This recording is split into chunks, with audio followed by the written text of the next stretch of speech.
All right. So, pretty much what I'm here to talk about today is how to position your business for government contracts right now in this climate. A little slide to give y'all a little bit of a visual of my community, my husband, my kids, and just kind of what I do. So, I am originally from Fayetteville, North Carolina, born and raised here. I left in 2011, joined the Army, and then I came back in 2021. So I've been married for 14 years. I have three kids, two girls and one boy. I graduated from Valdosta State University. I'm also a mail center operator, which is a unique situation that I was able to get into when I was looking for ways to diversify my portfolio and diversify my income streams for my business. I also do affiliate marketing. I have over 60 partnerships with other organizations that help me diversify that portfolio as well. I do government contracting. And I'm also a community builder. So this photo here with all of us in the yellow is just from our past FRA event, which we do each year. It's not like a women's empowerment event. It's really truly an event where you can come and get access to resources, build your network. And a lot of the women have been able to get access to government contracts. I don't know if she's still here because I know she'd be having to do moves and stuff, and she might have dropped off. Her name is Jaleesa Thomas. She's the owner of D3 Delivery. Just recently, she got two government contracts. One, I think, around $58,000, and another one was around $70,000. And so what we try to do is make sure we plug each other into opportunities. And a lot of them met me through me doing government contracts with the community. And so I will say that one thing that changed my mindset about everything about government contracting, about how I was doing business, is me sitting around, sitting on my hands, sitting on my own potential, not really understanding what government contracting could do for my business. So once I learned about it, I was immediately focused on one thing. How do I position myself to work with the government? What is the one thing that would get their attention and make them want to work with me? And so the market was there and the contracts were there. And the question was never about the government. It was about me being ready. And so a lot of times we don't know about these opportunities. We haven't been exposed to that information. And so that prolongs our ability to be successful in business. I would tell you, I was in business I started my business in 2017. I didn't start government contracting until 2022. I didn't start tapping into government resources until that time as well. And so there's resources through what is the company, NC Works, where they have grant funds to help you hire your employees and hire your team members. Those are some things that you can tap into that don't really require a whole lot of monetary value up front. They will actually help you hire those employees and pay them up to a certain amount of hours. I know for me in the program that I was doing, they paid them up to 480 hours. So that gave me time to train those people that I was bringing in, as well as see whether or not they were a good fit. So tapping into the government agencies, government resources, it really changed my business. These are the steps that I took that I know work, and that's what got me to where I am today. And so the very first thing that I did is I created what is called a capability statement. And so what your capability statement is, it's a document that basically is your business resume. It's going to show you or show others exactly what it is your business has the capacity to perform. You would also add your past performances. And a lot of people get caught up on past performance because they've been working for a corporate company a long time, or they don't have their own business, or they haven't started their own business, but they've been pushed to start their own business. And now they're like, okay, can I take that experience with me? And you can add that to your capability statement. So it's the number one tool that every contractor needs. It's going to help you be able to walk into a room at your very first procurement event, like I did, and hand it over to those procurement officers. And so the second thing that I did was I attended my first procurement event. So City of Fayetteville, they are really big on pouring into small businesses and making sure that we have economic resources. And so a lot of the relationships that I have built have been with the major government agencies in the city. And so that's PWC, which is our Public Works Commission, but they also work with small businesses. We also have the City of Fayetteville, so they have opportunities for you as a small business to work with them, to go to a entrepreneur hub or a small business center, and being able to talk about what it is that you need for your business is going to help you expand that network. So I went and I found the FSU hub, which is a entrepreneur hub where VBOC, which is the Veterans Business Outreach Center, that is specifically there to help veteran business owners. And then we have the SBTDC, We have NC Growth, we have NC Idea. These are all of the different organizations that I tapped into that help me push my business forward. So if you have not tapped into those organizations, scheduled a call, and they say at no cost to you because the services do cost. It's just you don't have to pay out of pocket. So it's still like whenever you go to them, you want to be serious. You want to make sure that you understand what you're doing. If you have a business plan, make sure that it's a business plan that you know what's inside of it and that you're not just giving it to them after you've put it together. And I'm not saying anything's bad about Chat GPT, but you want to make sure you check your information. You also want to check information when you're paying people to do your business plan as well to make sure that the information aligns with what your current goals are. A lot of times we do long-term goals on our business plan, but we don't look at what the picture is for the next 90 days or the next 30 days. What does that look like for you? Another thing is I made sure that I met with procurement managers when you're at these events, making sure that you're going to LinkedIn and actually connecting with people. Just as I'm sitting here on webinar, I'm connecting with people on LinkedIn as well. Just making sure that you leave that door open and introduce yourself face to face. So that way, when you meet them, they can say, oh, I did see you on LinkedIn. Now, I'm not saying make a LinkedIn page and then never post or don't put anything on it. You have to be active on LinkedIn so people can see how great you are. The next thing that I did is I taught for 3 years. So I used my area of expertise to educate other business owners on business credit, funding, and operations so they could position themselves to work with the government as well. So there's a certain level of professionalism that the government is always looking for whenever you are looking to work with them. Are you organized? Even in the funding space, how soon can you get your funding documents over to the lender? They're looking at all of these things. And so within that class, I wanted to make sure I position business owners to present themselves in those professional ways. So then that way it helped them have more skin in the game. You're going to look better than someone who just shows up, hair all over the place, don't really care about what they look like, versus you having your capability statement, you know what the government terms are. You've tapped into the networks that you have that are free, no cost to you. And then also your name is starting to ring bells with other procurement managers in the area. Once I was able to teach this class, it really opened people's eyes. And I would say that it made things less difficult for them, whereas you are left to think about how to diversify your business on your own. With this class, I was able to give people real world experience. With me being a business owner since 2017, it's a lot of things that I've done that have hurt me, and there's a lot of things that I have done that have helped me. One thing is getting business credit and not really understanding how to use it, and using it and not having cash flow.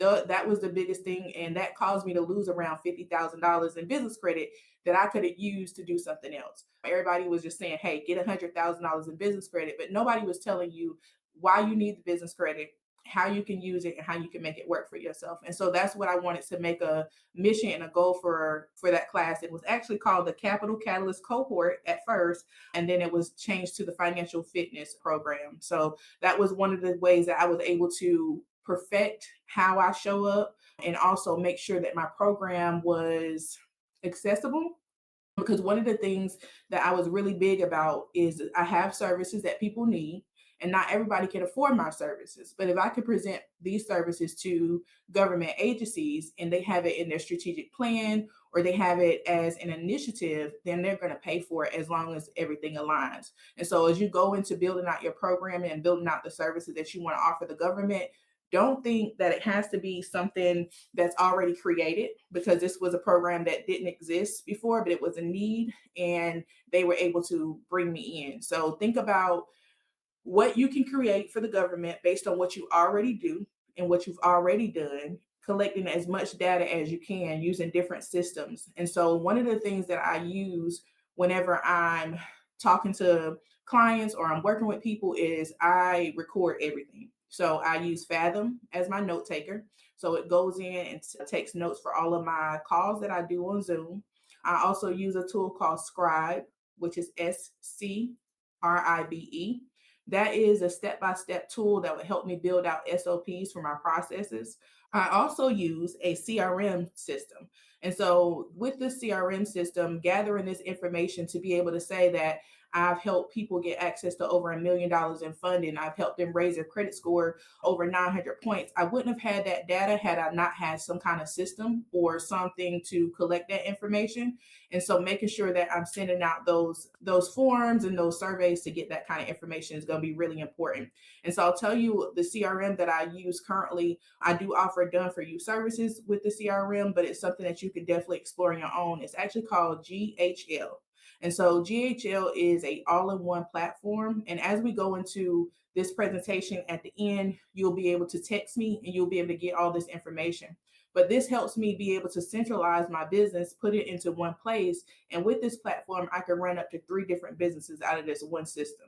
It also allows me to show up on these social media platforms. So as I'm connecting with people on LinkedIn, I'm also making sure that I'm going back, I'm posting and being relevant. I'm putting newsletters on LinkedIn because that's one of the pieces of landscape that you can use. And oh, they dropping the links. Okay. Thank you, Jonathan. And that's one of the pieces of landscape. And I don't know if you all have heard of a guy, his name is Myron Golden. I've been watching a lot of him. What Myron Golden does is he marries the biblical principles of business to business. So if you're a Christian, you're a believer, then you know that in business, you're supposed to have an abundance of things. You're not supposed to lack. If you are lacking, if you're out of the will of God, you're moving not the way that you should be moving in some cases. I know for me, anytime I moved out of the will of God, it was just like, okay, let me humble you real quick, okay? So just making sure that with the platforms, I'm able to collect this data and also connect with people on LinkedIn. And so one of the things that I do when it comes down to LinkedIn is I search LinkedIn for RFPs. I search it for proposals, speaking engagements. I use LinkedIn as a tool to help me get past what I can see. Because sometimes what we can see is the people that we grew up with, the people that's in our neighborhood, or the people that know the old us, but we're not being able to mirror what our future self look like. And so I feel like LinkedIn allows you to mirror what your future self looks like because now you're in a digital space of other professionals that have similar goals as you, that the only thing on their mind is how can they get their next customer? Or how can I grow my business? Or how can I learn more about how to exit strategy or to acquire other companies? And so as you talk about expansion and get into different spaces, you want your language to change too. And sometimes we can't get that language change if we just stick to what we know, what we're familiar with. So being able to create a tappable network. And so one of the things that I did when I came back to Fayetteville in 2021, I told my mom, like, hey, I just want to help everybody. And me helping everybody looked like me sometimes interjecting into people's lives that were not ready for what I was presenting to them, right? And so I had to take a step back and I had to look at, okay, how can I build a network of people that have similar goals, similar lifestyle, and they just want to make money? And that's how I developed the Future Rich Aunties. And so a lot of us, we can talk for hours, but our conversations is about how can we become better for each other? How can we become better for our kids? And how can we become better for our community? And so as we learn those commonalities and realize we have those goals in mind, it allows us to spread everything. So a lot of us now we try to join city council boards or different things like that to put us in the room where they're having the conversations about where they're going to spend the money. So Mid Carolina Workforce Development Board, that's something that's on our radar because they're in charge of distributing the money that we need in order to take care of our youth, to take care of our elderly, and then also to take care of our dislocated workers. And so if you have programming for those services, then you're able to put together something and present it to those organizations. And so when you look at positioning and how you're going to build your foundation, like I said, capability statement is going to be number one. And I don't know, I think I am sharing my entire screen. And so what I'll do is give you all a chance to see how I have this set up for myself. So that way you all can see kind of just how easy it is. And so this is my website that I was able to build. One of the things is you're looking at where you want to go, not where you are. And so one of the things is I know with Personific Solutions, we're looking at being a top of the line consulting firm. sort of like a Booz Allen Hamilton, right? So when you go to my website, I want you to be able to see everything that it is that I do. And so I do have my government contract and capability statement information here. And so if you are a business owner and you are looking to work with the government, make sure that you add this to your website. So then that way it helps people know exactly what you do, and they can send you an email or reach out to you based on what they already know about you, and they're not trying to just figure it out. Okay. So that's one little gem I wanted to drop for y'all, to make sure that you add your capability statement to your website. And so this is your resume for your government work. It tells agencies who you are, what you do, and why they should choose you. You need this before you need anything else. So you can go in all day and talk to somebody and say, yeah, this is what I do. But if you don't have anything to hand over to them, are you really positioning yourself as someone they want to work with? Right.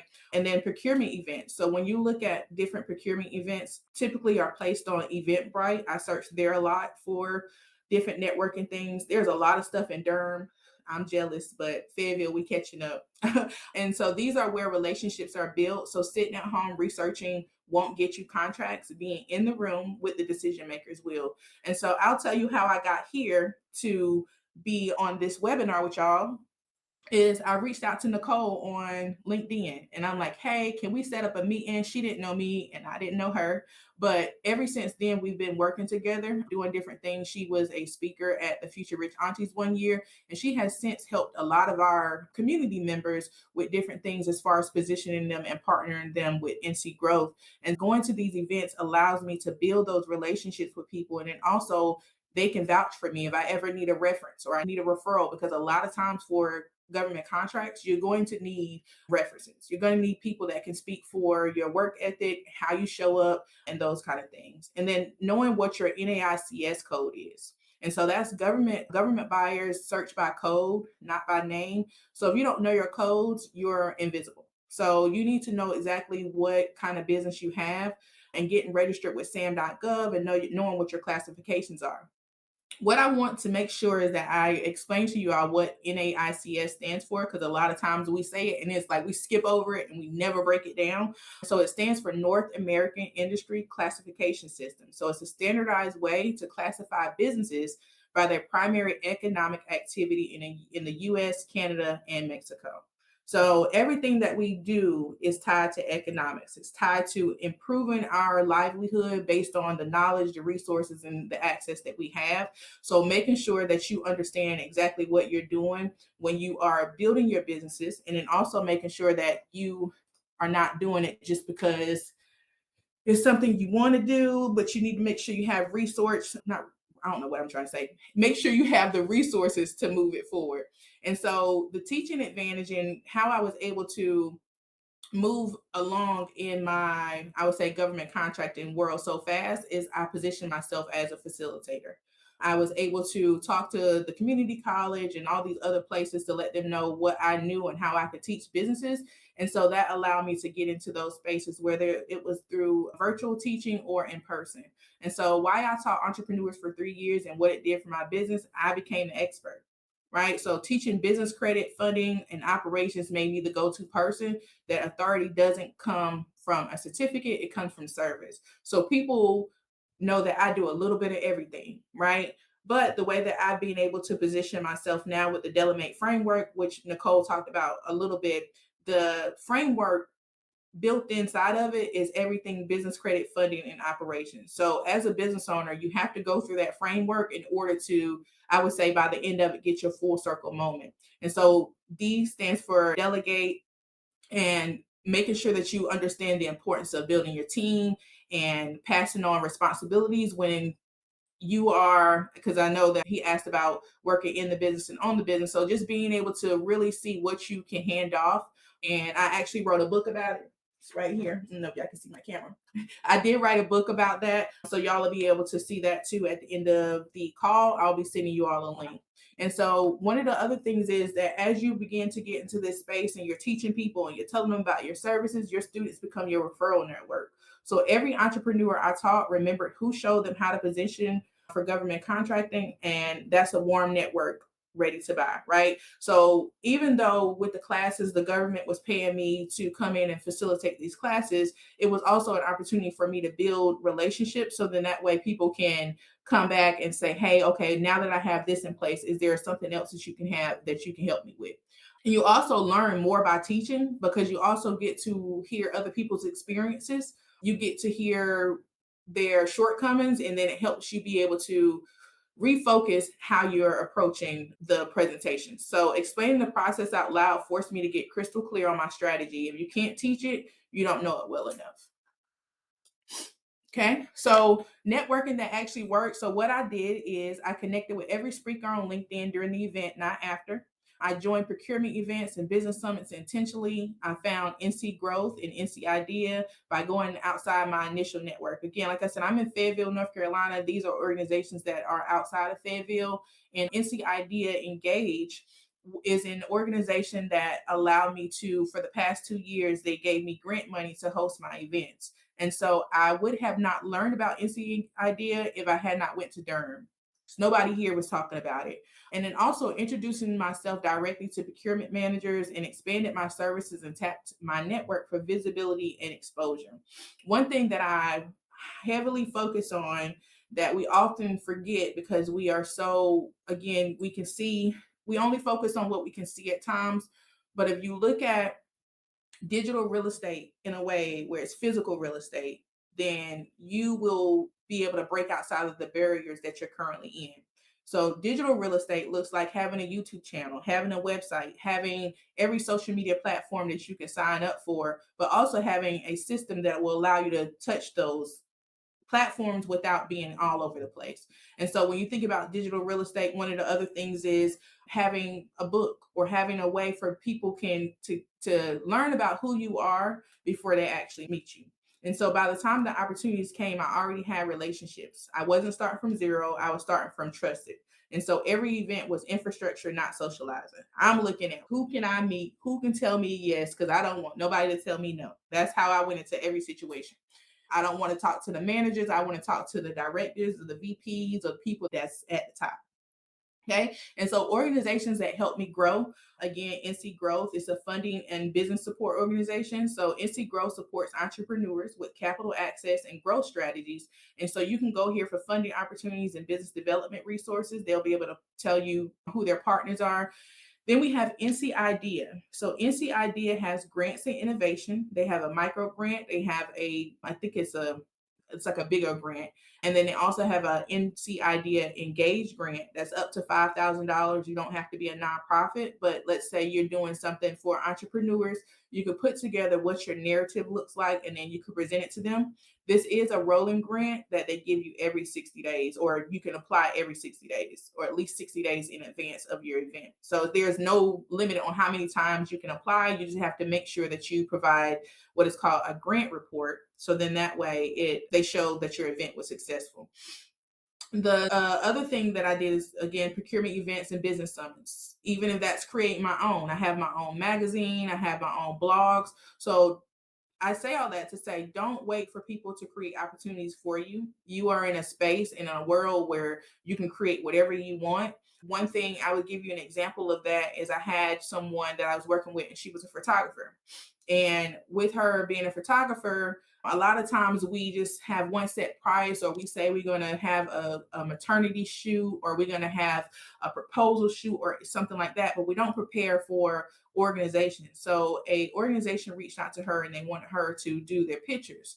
And so what we did is we came up with 3 different packages that they can choose from for the service, and they chose the middle package. So anytime you have an offering where you can come up with a standard package, make sure you have that in place. So then that way you're not, what does it say, stay ready so you don't have to get ready.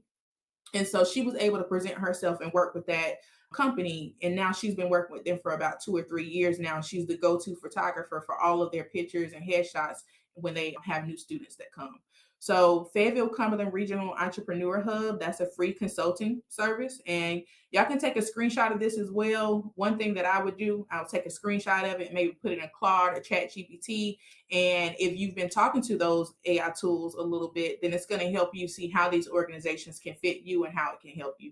And so, like I said, the FSU Hub, they house other organizations like VBOC and the SBTDC. And so they will help you get access to capital, connect you with partners and educational tools. And then LinkedIn for network building. So if you are a business owner, you're a professional, you want to make sure that you have a LinkedIn channel, a LinkedIn profile. So connecting with speakers right after the event, don't wait. This is how you turn one event into an ongoing relationship network. And so the bottom line is everything I did throughout this journey was intentional. I wasn't just attending events, I was building infrastructure. And so the capability statement, the classes I taught, the LinkedIn connections after every panel, all of it was positioning. So position yourself before the opportunity and build relationships before you need them. So start preparing and making them happen. And so I don't know how much more time I have, but I did break down each one of those steps. If I could just leave y'all with one thing, if you text the word contract intelligence to 910-387-1334. So again, the word contract intelligence to 910-387-1334. You'll get my contact information. And another thing that we have worked on is we have a tool that will actually send you government contracts every Monday. And it's only $3.49 a month. So you'll be able to get that link as well. And it's custom to your business. So thank y'all for having me. Thank you so much.